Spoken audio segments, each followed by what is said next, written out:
दोस्तों, गरुड़ पुराण में जीवन और मृत्यु से जुड़े रहस्य, पाप और पुण्य कर्मों के साथ साथ यह भी बताया गया है कि माँ के गर्भ में 9 महीने तक बच्चा क्या क्या सोचता है।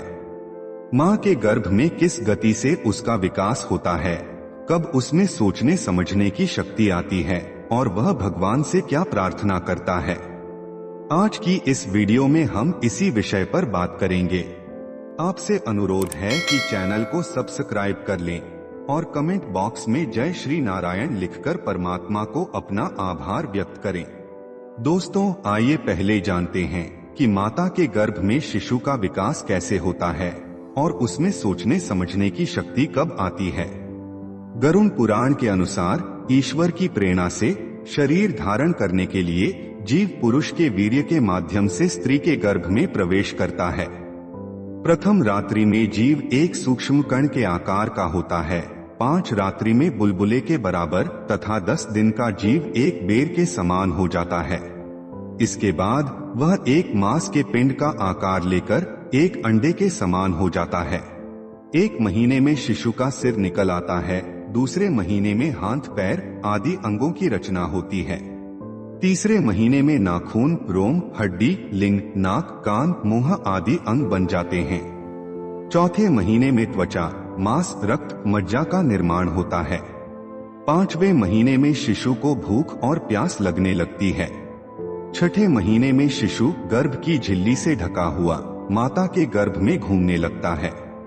आगे बताया गया है कि भोजन के रूप में जो भी माँ ग्रहण करती है, उस भोजन का रस नाभि के जरिए शिशु के शरीर में पहुँचता है। माता जो भी कड़वा, तीखा, रूखा, कसैला आदि भोजन करती है, उसके स्पर्श होने से शिशु के कोमल अंगों को बहुत कष्ट होता है। इसके बाद शिशु का मस्तक नीचे की ओर तथा पैर ऊपर की ओर हो जाता है। वह इधर उधर हिल नहीं पाता। जीव की स्थिति पिंजरे में बंद एक पक्षी के समान हो जाती है। ऐसी स्थिति में शिशु भयभीत होकर हाथ जोड़कर ईश्वर की स्तुति करने लगता है।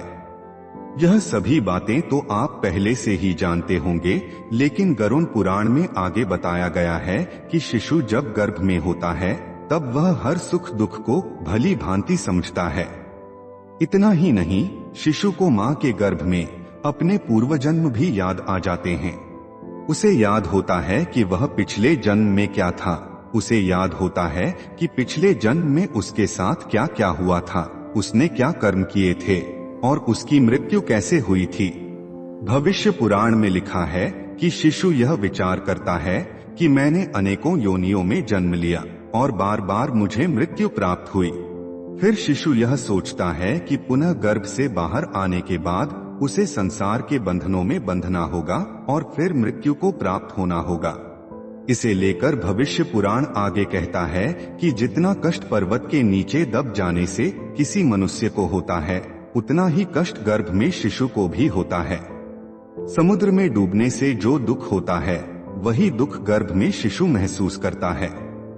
गरुड़ पुराण के अनुसार 7वें महीने में जीव को ज्ञान की प्राप्ति होती है और वह सोचता है, मैं इस गर्भ से बाहर जाऊंगा तो ईश्वर को फिर से भूलकर मोह माया में फंस जाऊंगा।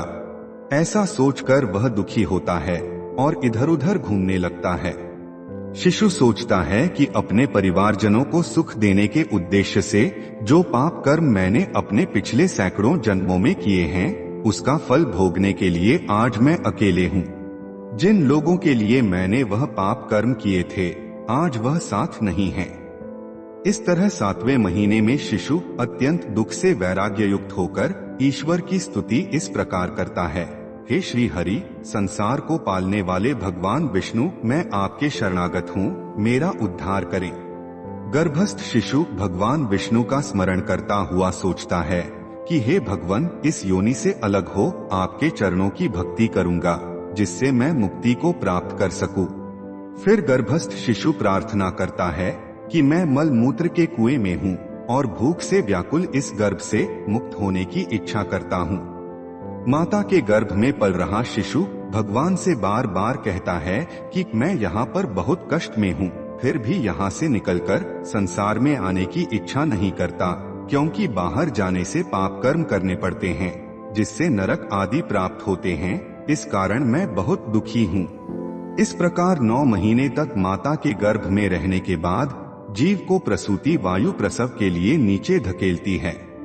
नीचे सर करके प्रसूति मार्ग से शिशु अत्यंत कठिनाई से बाहर आता है। उस समय वह सांस नहीं ले पाता। जीव जब गर्भ से बाहर आता है उसी समय वैष्णवी माया के प्रभाव से उसकी सारी स्मृतियां नष्ट हो जाती हैं।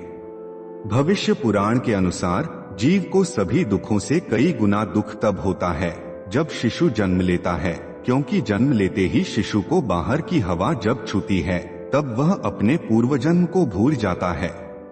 वह अपने अस्तित्व और ईश्वर को भी याद नहीं रख पाता। यही वजह है कि गर्भ से बाहर आते ही शिशु जोर जोर से रोने लगता है।